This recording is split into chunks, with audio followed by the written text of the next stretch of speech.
Before we get into the actual script, I wanted to let you know that this was written 3 days ago, so some things might have become more or less relevant since then.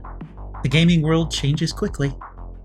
Okay, so let's talk about the matchmaking system and what will happen now that it's live.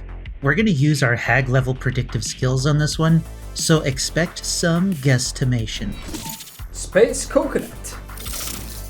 First, the people who hate the system will do one of two things. They'll either stay and play to actually see how it goes and if their matches are more enjoyable or not, or they'll quit the game for an unknown period of time. I'll be playing off and on to see if my theories are right in the short term, and also to see how the matches feel firsthand.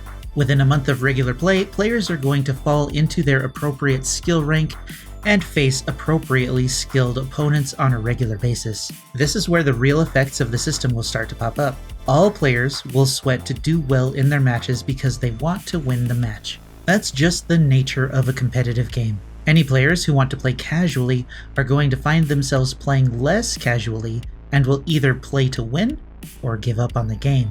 This will make all matches require more effort to win than players are used to, resulting in stressful matches more often for everyone, particularly high MMR players.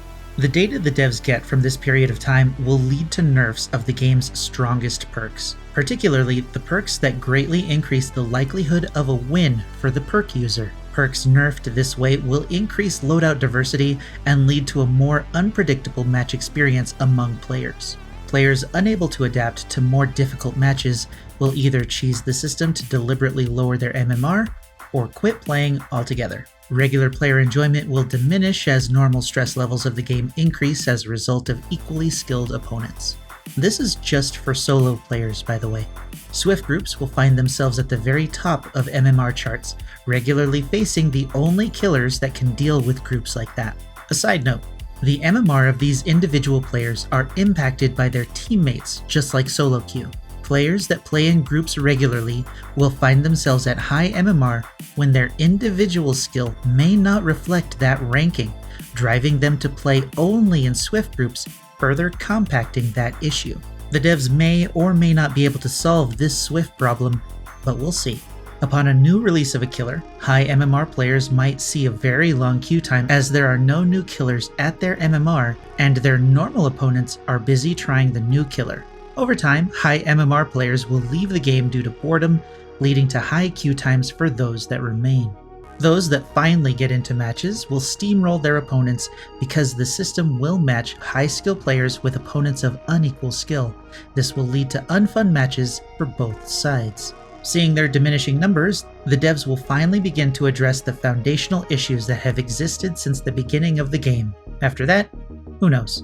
I just wanted to make a quick prediction video because I never have before, and there are times where I'd like to reference something I said in the past and compare it to the current state of the game. I mean, the devs have already proved me right with the latest dev update, so why not? But they might want to fix their game sooner rather than later, because VHS has made an appearance and everyone has been waiting for competition to Dead by Daylight. Considering the timing, if VHS turns out to be good, it could be a harsh wake-up call for Dead by Daylight. Anyway, time will tell what happens, but in the meantime, I'm going to enjoy watching the fallout of the skill-based matchmaking system. I'm particularly interested in how more popular content creators handle the changes. So, this is the final goodbye. Jay has officially retired from the fog.